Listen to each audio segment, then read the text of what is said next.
Radio Pasión US presenta en exclusiva a la narradora y dramaturga Hilda Salinas en el programa La magia de las letras. Permítame que me tome la libertad de preguntarle, ¿cómo se las arregla para vivir sin libros? Emily Bronte. Solo aquí, en Radio Pasión US, seduciendo tus sentidos.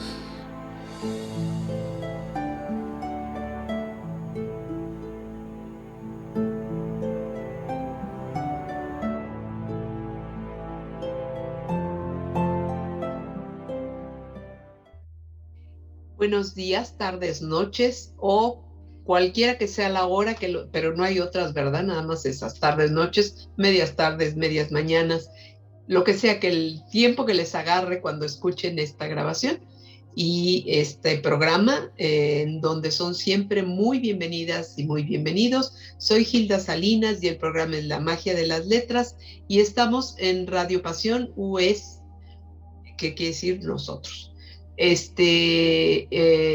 Que es una radio independiente transmitiendo para todo el mundo, y eso es maravilloso.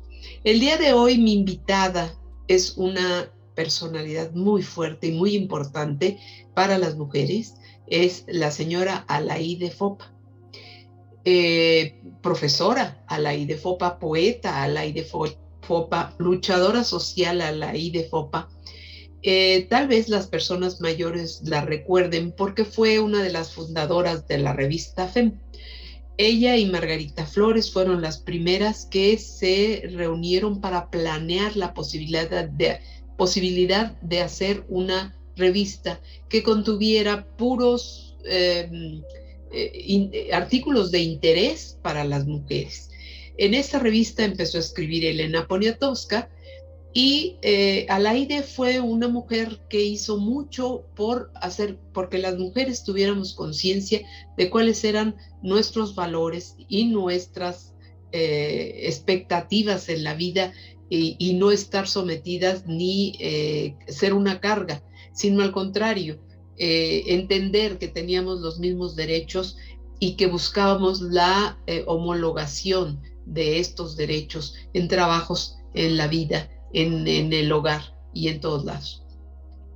Bueno, Alaide fue esta señora que yo en algún tiempo de mi vida trabajé un poquito para la revista Selecciones, haciendo los artículos que venían de otro lado se adecuaban a situaciones de México, los que eran factibles, y entonces yo hacía esta transmutación de situaciones a lo que pasaba en México. El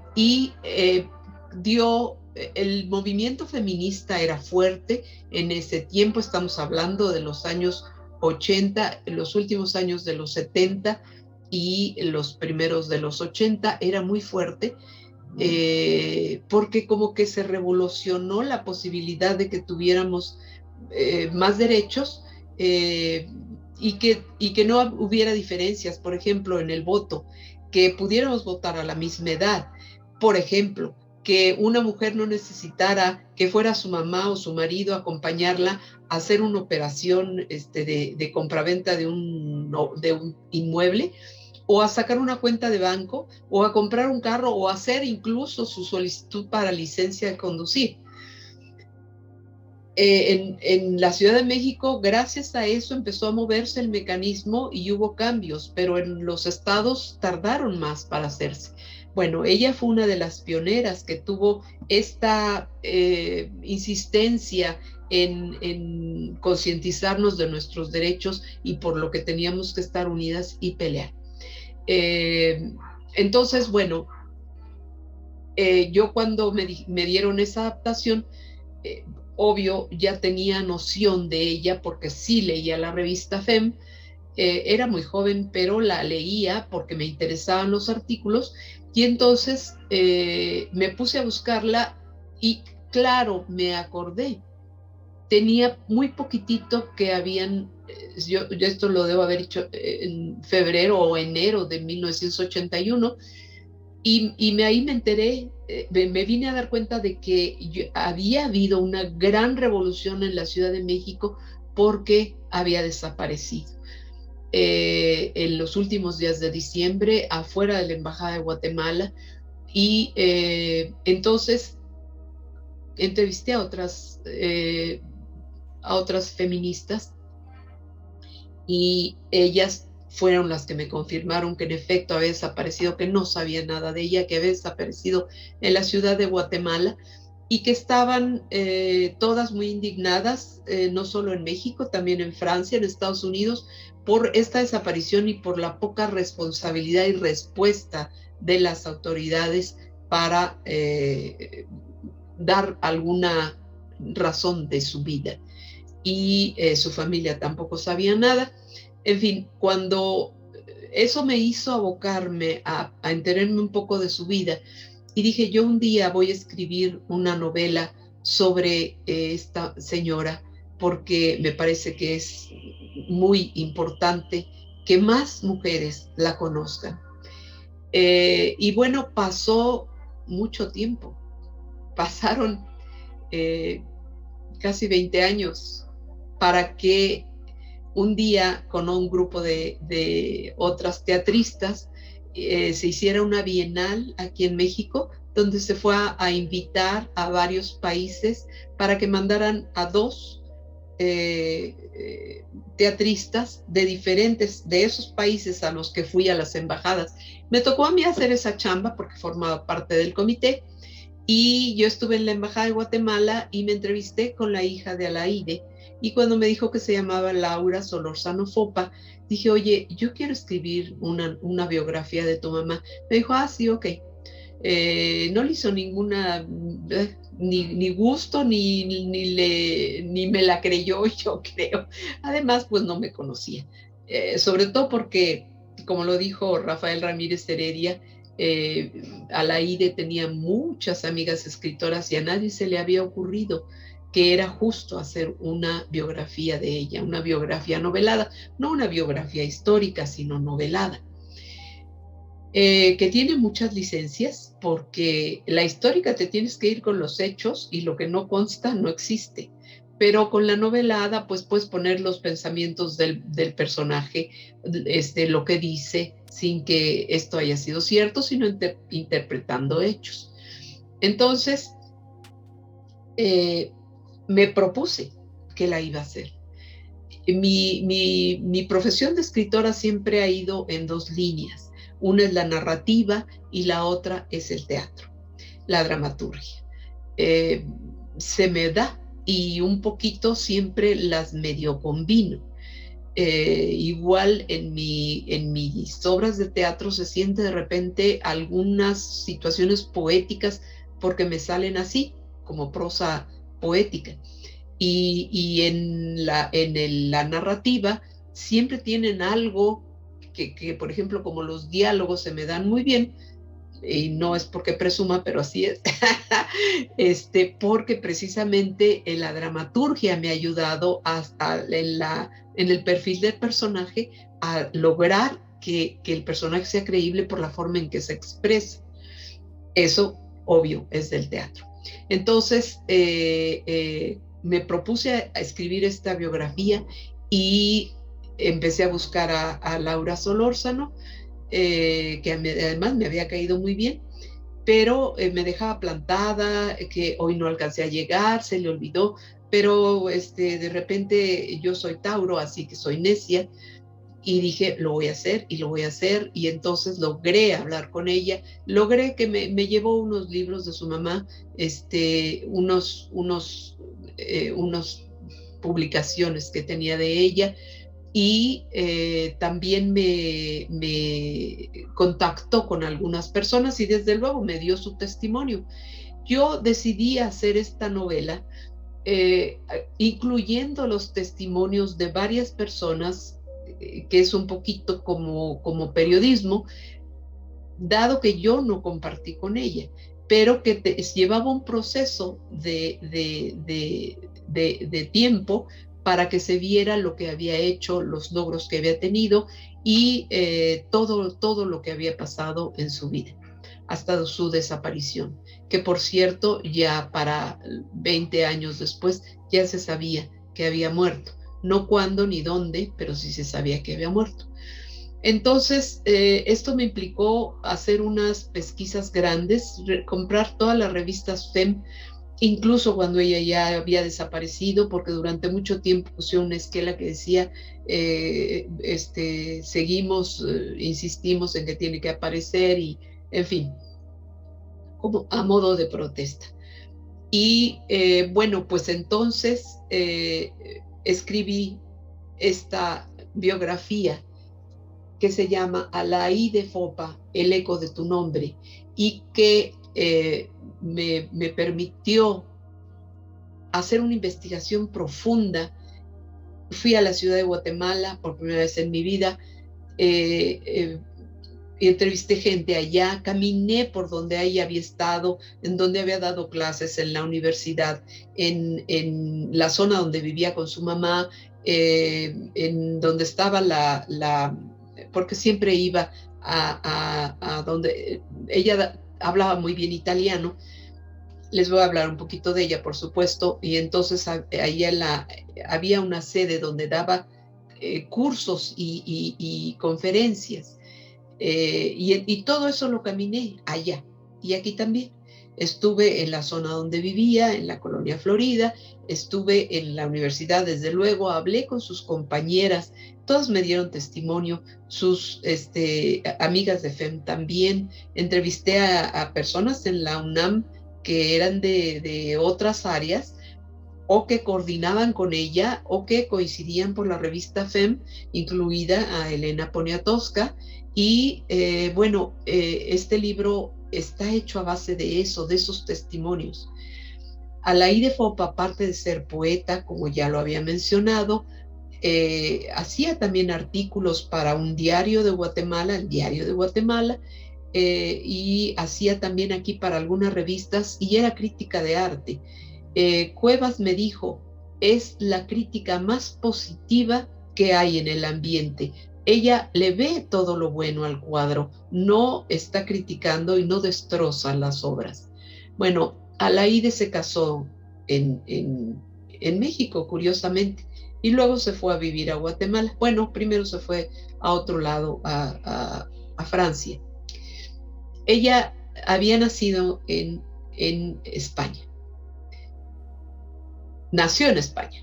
Y cuando era muy pequeña, porque su papá fue nombrado con un puesto político, se fue a Italia. Y ahí vivió con su mamá, su papá y ella, y ahí creció.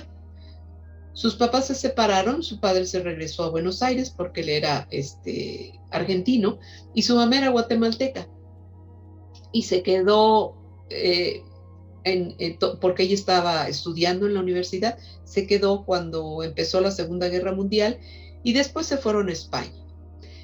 Después Alaíde se regresó con su mamá porque su mamá ya no quería estar en Europa, era de una familia cafetalera. Regresan a Guatemala, y empieza a vivir ahí y se empieza a concientizar porque estaba muy fuerte el movimiento de que llamaran a otra persona a gobernar a Guatemala, y ella se empieza a concientizar con ideas de izquierda, y es así como se relaciona con Alfonso, con quien después se casa. Y Alfonso, en algún momento dado, que estuvo todo el tiempo con los partidos de izquierda, tiene que salir por escapada, porque desgraciadamente hay el golpe de Estado, y se apropian y había cuello para todos los que fueran de izquierda. Y claro, esto fue propiciado por Estados Unidos. Fue de hecho financiado por Estados Unidos, y se consiguieron quien estuviera a la cabeza del levantamiento. Y entonces el que estaba de presidente renuncia porque no quiere que haya más muertes, y ellos se apropian de todo, y todos los que eran comunistas o socialistas huyen a donde pueden. El marido de Alaide viene a México, ella no se metía en política, pero años después lo alcanza aquí con sus 4 hijos. Y aquí vive, aquí hace casa, hace familia, hace un hogar y da clases en la UNAM, y es aquí donde se vuelve crítica de arte con cierto renombre, donde empieza a hacer la revista FEM, donde se vuelve una feminista importante y donde se vuelve después una luchadora social muy importante, porque resulta que se da cuenta de que 2 de sus hijos, 3 de sus hijos, se meten a la guerrilla en Guatemala, porque nacieron, crecieron siempre concientizados de cuál era la situación de Guatemala, que era la desigualdad tremenda que había entre la gente que trabajaba en el campo, los cafetales y el campo en general, y la gente que vivía en las ciudades, y los sueldos que pagaban estas empresas que le decían de mamita United States. Entonces, cuando se da cuenta de eso, ella siente que tiene que estar con sus hijos. Y no les voy a contar toda la historia porque de algún modo está en la novela. Si la quieren ver, si la quieren comprar, ya saben que me pueden localizar a través de mis redes sociales o a través del sitio web de la editorial, que es tropicodescorpio.com, y yo se las mando al domicilio que ustedes me indiquen. Y en este caso, ahí mismo en el sitio tiene el costo con todo y el envío, y con mucho gusto la enviaré dentro de la República Mexicana a donde sea. Pero también pueden comprar el libro en electrónico y pueden comprar el libro en edición bajo demanda, que a través de Gandhi se vende en muchos lados, y también de Mercado Libre. Así que hay muchas opciones y se puede adquirir. Era una mujer bonita y muy fina. Jamás gritaba, siempre era correcta para expresarse, y dijo Elena Poniatowska que tenía una capacidad de asombro como si fuera una niña. Era muy solidaria y desde luego sí luchó mucho, luchó por los derechos de las mujeres. Y bueno, les voy a leer un fragmento que es precisamente el capítulo 1 de cómo empieza Alaí de Fopa, el eco de tu nombre. La muerte empieza con la vida. Eso dices, te dices y repites cuando los dedos como hierros al rojo vivo se prenden contra tu boca y no quieres. Evitas escuchar sus palabras porque no importan, ni su tono, ni su significado. Parece que ahora cada sentimiento, cada valor toma el lugar preciso. Marchaste con paso firme a pagar la deuda, el precio de tanto y de tan poco, de haber tenido todo, el abrazo protector de Alfonso, el amor de 5 hijos, el de los nietos, el amor por la literatura y la risa y la poesía, los amigos, los proyectos, la cátedra, la revista, el programa de radio y las razones para levantarte cada mañana a espiar la vida a través del cristal de tu cuarto, de tu casa en la calle de Hortensia. Espiar la vida sin saber que atrás de ella a ti te espiaba la muerte, esa que había empezado a desgarrar el lienzo majestuoso del horizonte desde que las puertas de tu hogar se abrieron para aquel grupo de muchachos exiliados, fugados, perseguidos. Entró el fantasma que traía la factura de tu existencia con un endoso. ¿O sería desde antes? ¿Desde siempre? Ya que importa, creíste tener tanto, todo, y resultó muy poco. Por eso no te sorprendió el aparatoso rechinar de llantas y las maniobras con que un automóvil interceptara el tuyo, la rapidez, la coordinación con que abrieron las puertas de los autos. Sí, sentiste temor por las miradas de jaguar que maniataron el instinto, y se apretó tu corazón al ver que Leocadio se aferraba al volante hasta ser arrancado y arrastrado fuera del vehículo, y alcanzaste a traducir la súplica de sus ojos. Querías detenerlos, gritar que eras tú a la que buscaban, tú la que entregó el sobre al desconocido. ¿Por qué llevarse al chofer? ¿Para qué? Y sin embargo, el miedo selló tus labios. No el miedo a los hombres, sino al temor a que un movimiento brusco rompiera la burbuja de esta pesadilla que llevas digiriendo 5 meses y que no estallará nunca. Por eso escondiste la mirada tras los párpados. Van a soltarlo, Dios. Permite que Leocadio vuelva a su casa. No quieres que sea esa injusticia pese también en tu conciencia. Ellos saben que él no tiene nada que ver. Saben todo. Los infiltrados del gobierno se ramifican y cumplen bien con su trabajo. Abres los ojos cuando sientes que los sujetos suben al carro, copan tus flancos. Las vías de escape se vuelven cuerpos con olor a violencia. Un policía se acerca a interrogarlos y se convierte en cómplice a través de claves que no entiendes. Tras él, una mujer observa incrédula, mortificada ante la pasividad del guardia. Ahora murmura, quizá reconociéndote o quizá en el inicio de un rezo.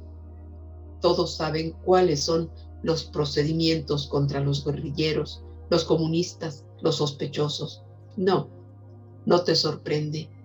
Lo deseabas y lo temías.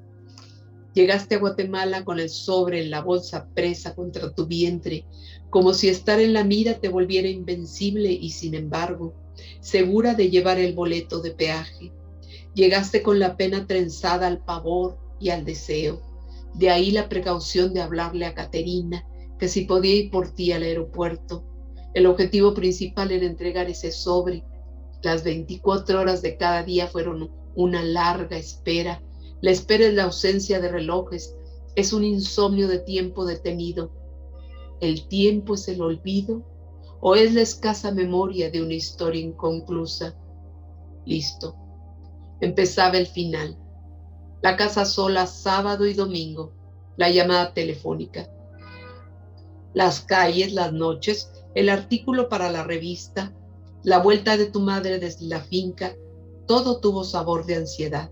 Una ansiedad que se fue gestando desde que dio vuelta el reloj de arena, cuando el grupo de los 5, tú entre ellos, estuvo en Nicaragua después del triunfo sandinista para integrar el frente y declararon, ¿te acuerdas? Su incondicional apoyo a la guerrilla guatemalteca. Frases como campanas de indulto, tú también estabas con ellos. ¿Cómo no estarlo sabiendo que en cada emboscada, en cada segundo de lucha podías perder a tus hijos? Ayudar, aportar, cualquier cosa que acabara con la masacre. Ahora te confundes. Las aportaciones a las guerrillas se hacen en secreto. ¿Para qué declararlo a la prensa? El gobierno de Lucas García tomó a mal las declaraciones de los guatemaltecos que viajaron a Nicaragua para integrar el Frente Democrático contra la represión. Lo califica de organización fachada del Ejército Guatemalteco de los Pobres. ¿Recuerdas el artículo? ¿Qué tipo de ayuda pensabas brindarles? No te engañes. Querías hacer algo, es verdad. Urgía que los muchachos supieran, Alaide ya no es la misma. La pasividad desató su rabia. Alaide está con ellos a cualquier precio. Sus ideales, sus batallas eran tuyas, pero más allá de las causas de amor, echaste a andar la maquinaria del verdugo, un reloj de arena que camina en sentido inverso. ¿Se te olvida que el asesinato de Juan Pablo es solo un anticipo del costo de las convicciones políticas de la familia? ¿Se te olvida que Mario y Silvia forman parte de la guerrilla en este momento? ¿Se te olvida que tu esposo prefirió la muerte a la incertidumbre? No, no es verdad. Alfonso murió en un estúpido accidente. Accidente, asesinato, inmolación, ¿qué prefieres? Solo Dios, solo Él sabe los por qué. No te vadas con el nombre de Dios. Juan Pablo tenía, quizá, 30 días de muerto y tú continuabas en la rutina, cada noche, cada día, las clases, las juntas, las conferencias, el té de las 5, sin presentirse siquiera, sin que tu instinto murmurara una palabra de alerta. Lo mataron. Ya nunca lo ibas a ver. Tú viva y él no. Tú tomando aspirinas para el dolor de cabeza y él inerte. clamores silenciosos e inútiles por toda la casa, que vinieran a destazar tu cuerpo, que se alimentaran con tu sangre, pero que te lo devolvieran. Y lo declarado, tus otros hijos viven. ¿Qué parte, qué engranaje de la maquinaria asesina serán las declaraciones vertidas en Nicaragua? Alaide, tan humana, tan perfeccionista, se olvidó de tragarse la impotencia, se olvidó de las bambalinas para ser sin riesgo. ¿Crees que tu vida cubre el saldo? Para eso estás aquí. Hace meses que esperas a los verdugos. Viniste a enfrentarlos desde el viaje pasado, las cenizas de Alfonso como estandarte, y fue inútil. Inútil la decisión y la angustia. Los oliste, los llamaste, y en cada plegaria el miedo se apoderó de tus piernas, de las manos, del galope de tu corazón. Quédate tranquila. La historia, buena o mala, ya está escrita, y el futuro no brotará de tu pluma. Así, concéntrate en la respiración. Ya ves, ahora aspira serena, aunque vas apretujada y minúscula entre dos gorilas, en la parte trasera del automóvil de tu madre, que corre a toda velocidad hacia el aeropuerto. Es ahora que termina la zozobra y que el tiempo se detiene para acomodarse en tu regazo, y en medio de esta nueva serenidad descubres el juego en las palabras y sonríes. Quizá la vida también empieza con la muerte. Voy a leer la contraportada de la novela por los comentarios que aquí se virtieron, que creo que también son muy importantes. Los hechos y las aspiraciones que Gilda Salinas construye se detienen y se miran en el espejo intemporal de un fondo poético. Entonces el rostro de Alaide Fopa y el eco de su nombre adquieren una profundidad y una dimensión que nunca les habíamos visto o escuchado, no antes de este libro. Rafael Ramírez Heredia, quien por cierto lo presentó. Cuando se presentó, él estuvo en Casalam para presentarlo conmigo. Después dice, tienen en las manos un relato conmovedor, muy bien investigado y muy bien escrito, que les va a mover el piso y a rasgar el alma. Esto lo dice Sara Sefcovic, también escritora. Una novela escrita a partir de la reflexión, la desesperación y el dolor. Esta novela la ubica a Gilda Salinas como un personaje destacado en el ámbito de la narrativa mexicana, Javier Quijano. Y el último, que es de de Elena Poniatowska. Alaide, a través de este libro precioso que la refleja entera, permanece en el corazón de los lectores. Y bueno, también quiero que conozcan un poquito de la poesía de Alaide, porque yo sé que esto va a terminar de enamorarlos del personaje y que querrán saber más de ella. Este poema lo escribió en Guatemala cuando todavía no había decidido venir a México, cuando daba clases en la Universidad de Guatemala, y es un canto largo dirigido o hecho desde la perspectiva de Beatriz de la Cueva. Y quizá antes de leer este fragmento de su poema, importa que les cuente que Beatriz de la Cueva se casó con Pedro de Alvarado. Pedro de Alvarado es que aquí en México lo tenemos en muy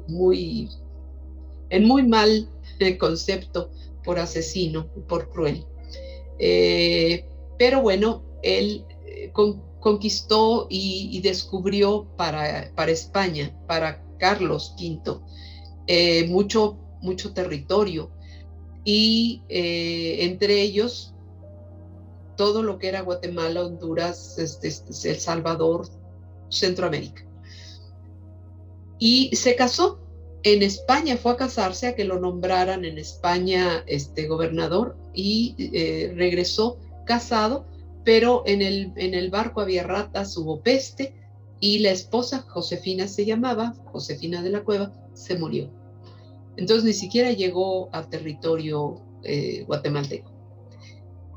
Pasaron algunos añitos y él regresó a que le reanudaran su nombramiento de gobernador, y la hermana de Josefina había estado siempre enamorada de Pedro.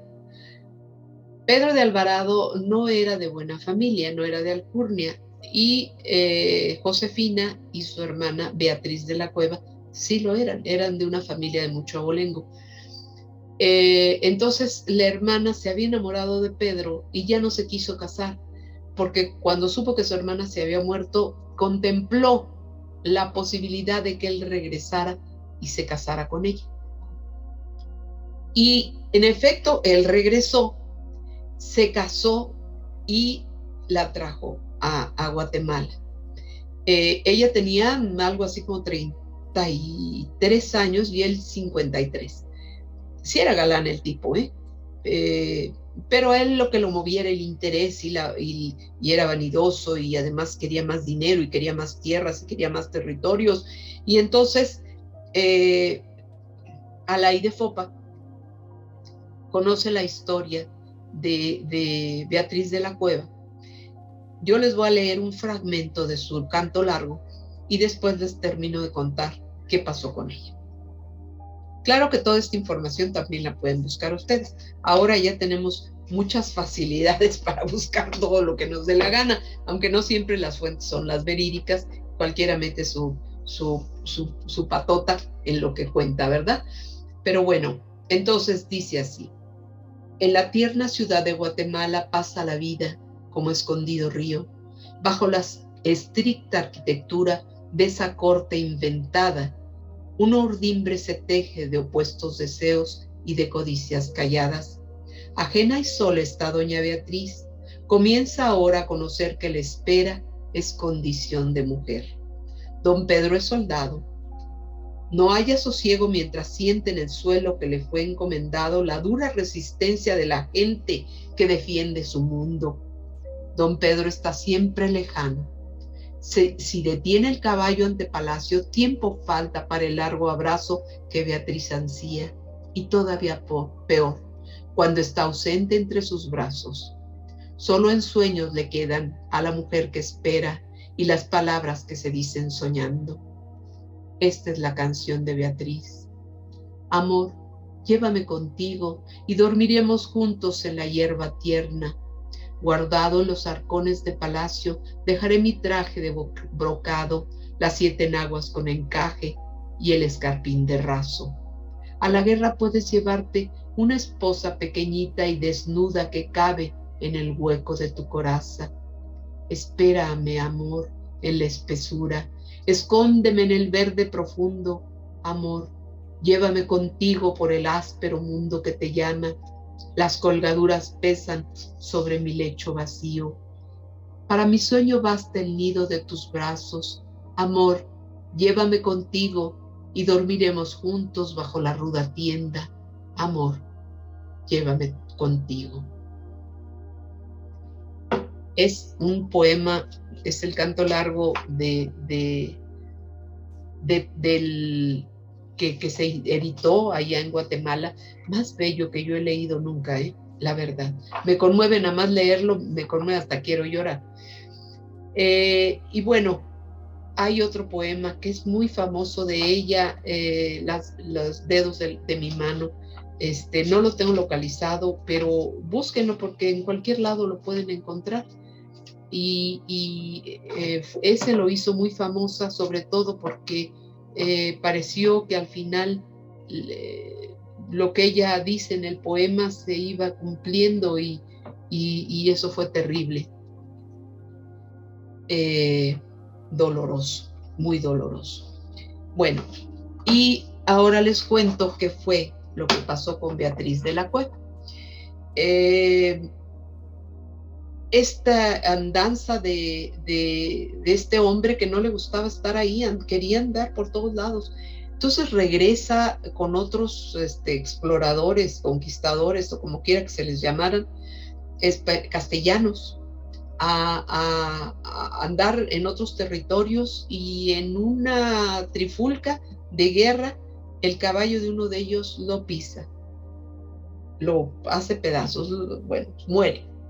Pedro de Alvarado muere y ella se encierra en el palacio y llora y llora y llora hasta que unos meses después decide pagar la fianza para volverse la gobernadora de Guatemala, y esto fue en 1835, creo. No tengo la fecha exacta, no me crean mucho.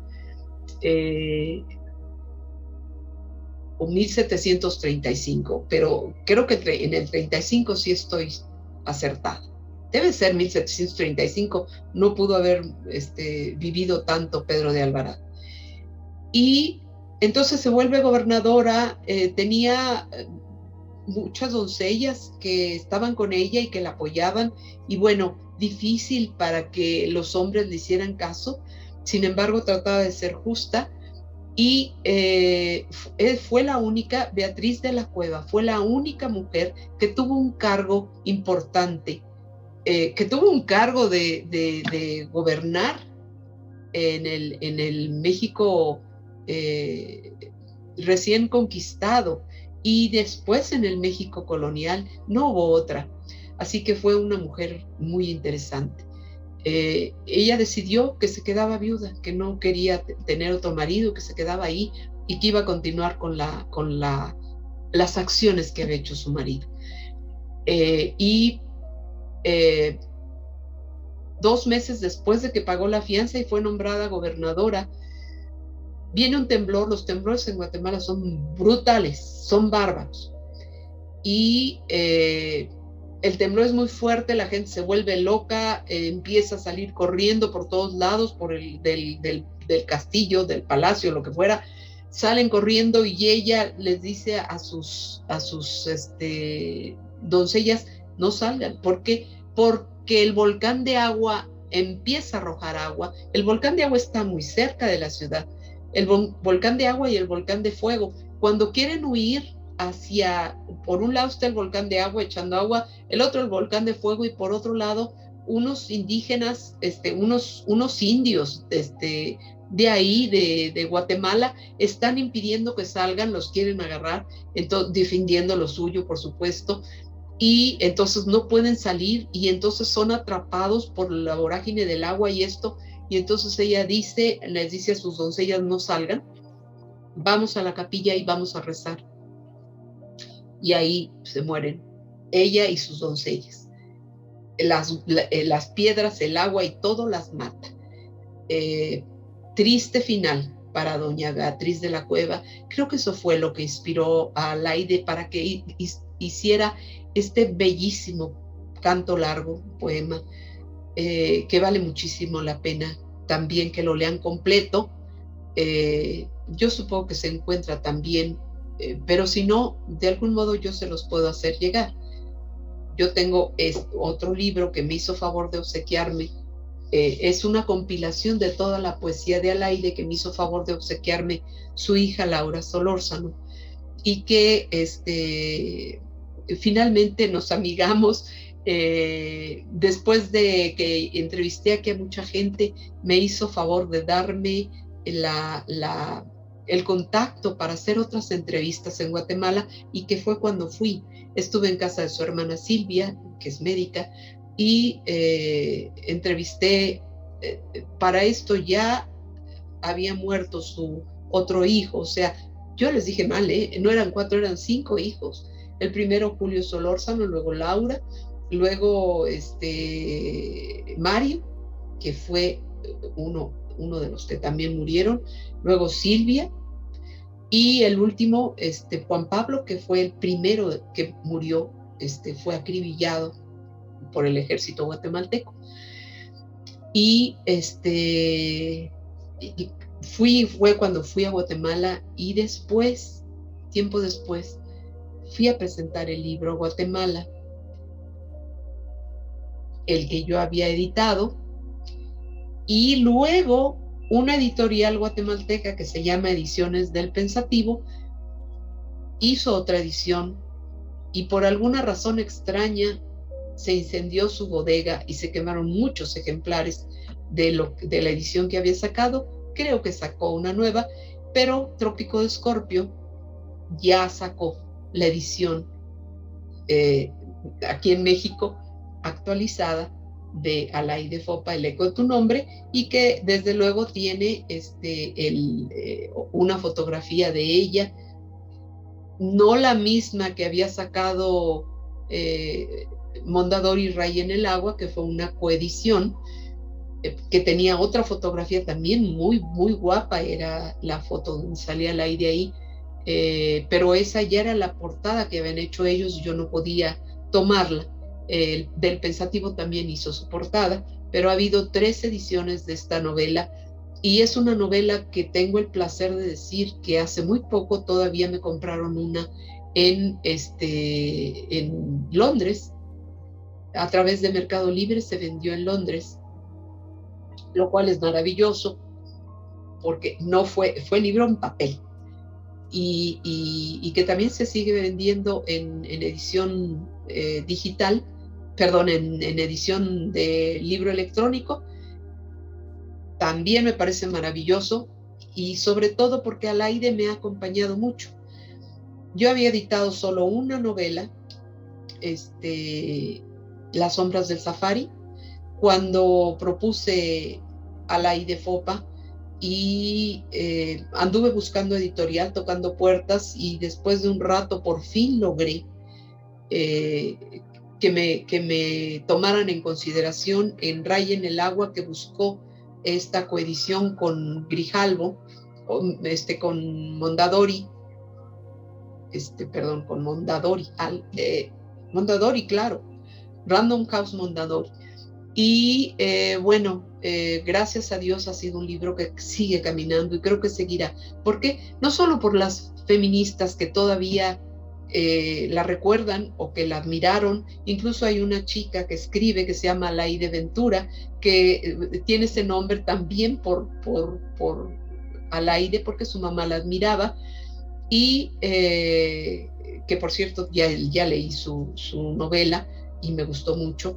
Y también hay, Alaide tiene ya nietos grandes, por ahí han hecho cosas y hay una que canta que también se llama Alaide con acento, a pesar de que ella en realidad no tenía el acento puesto, pero ella se lo empezó a poner y así se le quedó. Y todas sus compañeras me hablaron lindas cosas de ella. En verdad fue muy conmovedor hacer esa investigación y hacer este trabajo que me movió tantas cosas. Yo creo que aparte de crecer como escritora, crecí como mujer y crecí como feminista. Aunque no litigue, no ande con la bandera, no ande haciendo mucho ruido con esto, pero creo que es necesario. Y dentro de la novela, aparte de estas entrevistas que hago de diferentes personas que la conocieron, también de sus hijos, por supuesto, y de otros personajes que estaban en el gobierno en ese tiempo, y que también incluyo situaciones de la política en México de esos años, de la situación que también nos tocó vivir en el 68 y eso.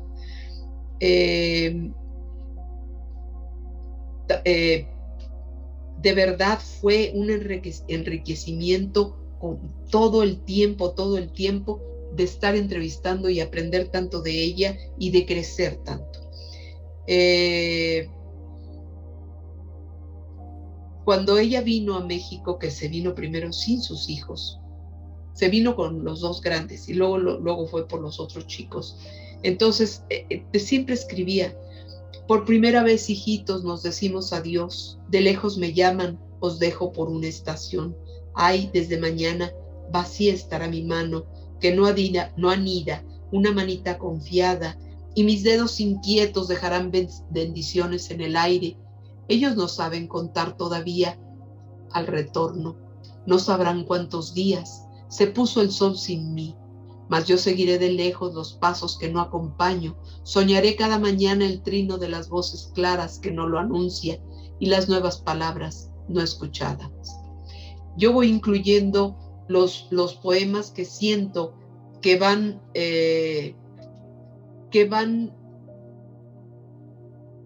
ilustrando el sentir de Alaíde con respecto a su marido, con respecto a su situación como mujer, con respecto a sus hijos.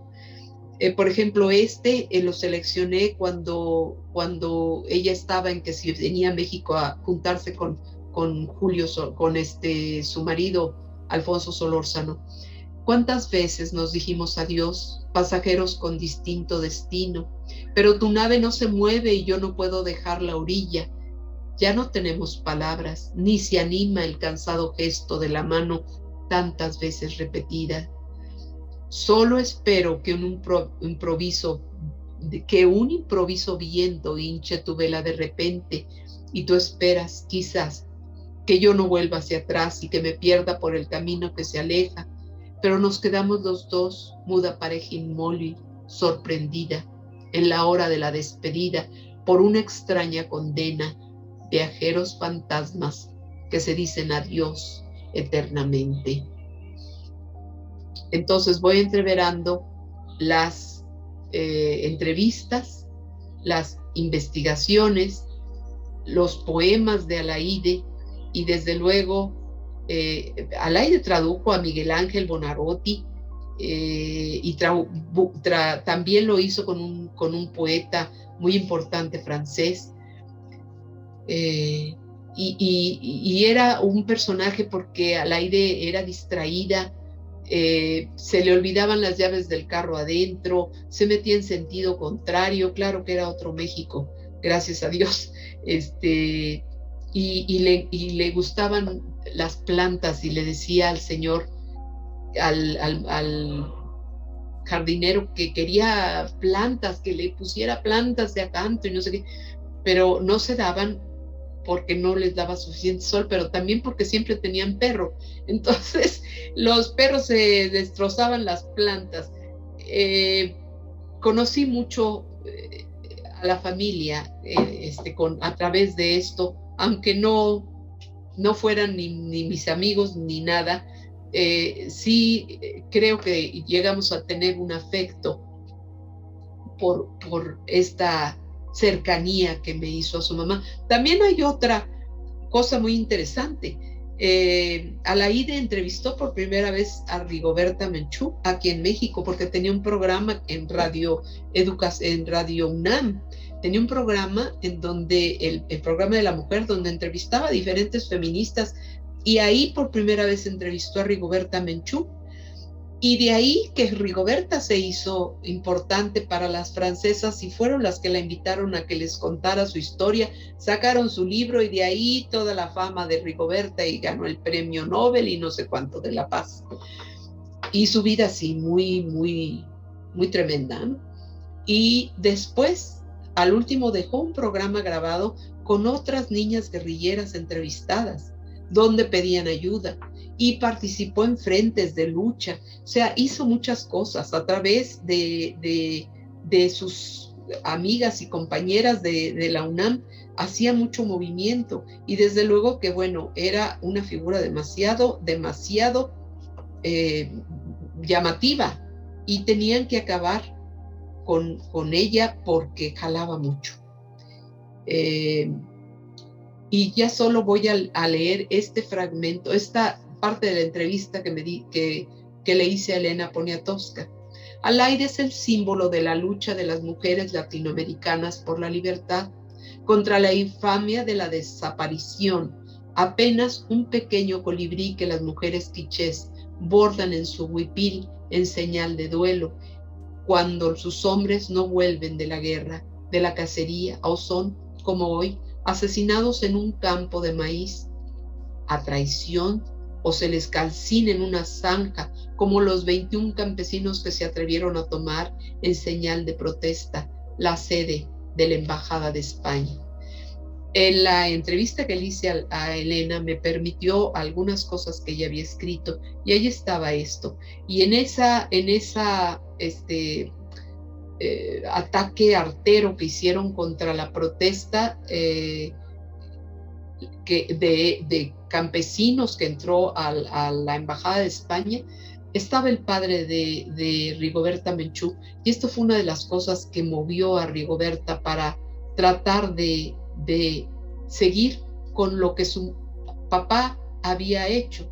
Su mamá y su papá se fueron a luchar también. O sea, es un tiempo en la lucha de los pueblos originarios, que también nos concierne porque tenemos muchos pueblos originarios que ahorita están siendo pasados por encima de sus deseos, de sus tierras, con el capricho del Tren Maya. Entonces, creo que también esto nos va a tocar por ahí. Y bueno, llegamos al final del programa. Agradezco muchísimo la gerencia y la injerencia directa de Ricky Gómez y de Paula Guzmán, que siempre nos asisten, que nos apoyan, que hacen todo para que el programa llegue a buen fin, de Radio Pasión US. Y yo soy Gilda Salinas, escritora, narradora, dramaturga y una mujer feliz porque hace justo lo que ama hacer. Mi entrevistada del día de hoy no fue entrevistada físicamente, sin embargo estuvo con nosotros, fue Alaide Fopa, luchadora social, poeta, feminista, catedrática de la UNAM, articulista, con mucha labor social, que seguramente si quieren saber más de ella, en la novela, biografía novelada, Alaide Fopa, El eco de tu nombre, pueden encontrar toda su historia, mucho de su poesía y de lo que nos dejó, lo que nos legó como mujeres. Gracias por su atención. Deseo que tengan un feliz sueño para quien sea de noche y un buen despertar para quien sea de día. Y que así estemos. Felicidades.